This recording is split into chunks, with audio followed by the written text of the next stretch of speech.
For me, the unending allegations of judicial impropriety is a worrisome issue, and it's not only good. It's not good for our judiciary. It's not good for our nation as well.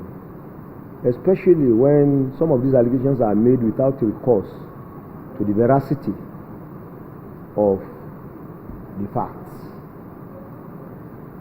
So for me, that is a big challenge that I think occurred this year, and I think we should try to do everything possible to ensure that we put it in check.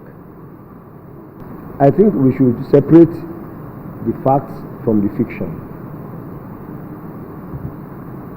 People should not take the position that lawyers that we have a duty to investigate where our clients get money to pay from.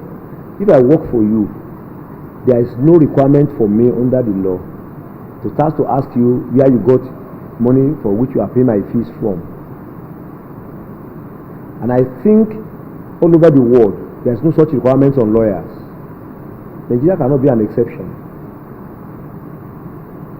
And from what you have heard, part of these monies were paid to some other senior lawyers who took part in certain transactions. So, for me, we must be very careful.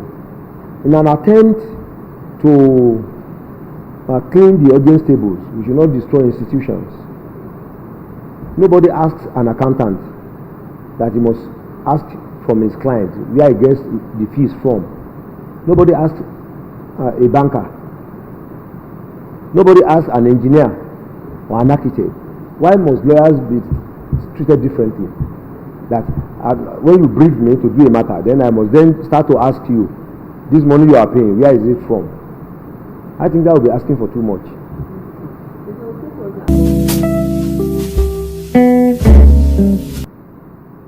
All the stakeholders do not seem to appreciate what higher education is all about. When I say stakeholders, even including parents, the lecturers, the members of non-academic staff, and then administrators of the university system. You see, for me, I believe that we don't seem to appreciate that we have to work as a team, but with distinct functions. And the use of strike as the instrument of the first and last demand from employers in the university system is destroying the system, because it promotes academic instability. And once that is the case, that is why a lot of people are losing confidence in our tertiary education. That is why Nigerian students try to find their ways to even Republic of Benin, Ghana and other places for university education. So we must all know that we must make sacrifices for the system to survive. We must all be loyal. We must display patriotism for the system to survive.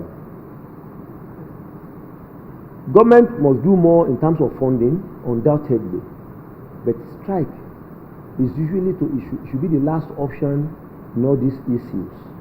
But it appears to be the only weapon being used now by the different cadres of workers in the university system.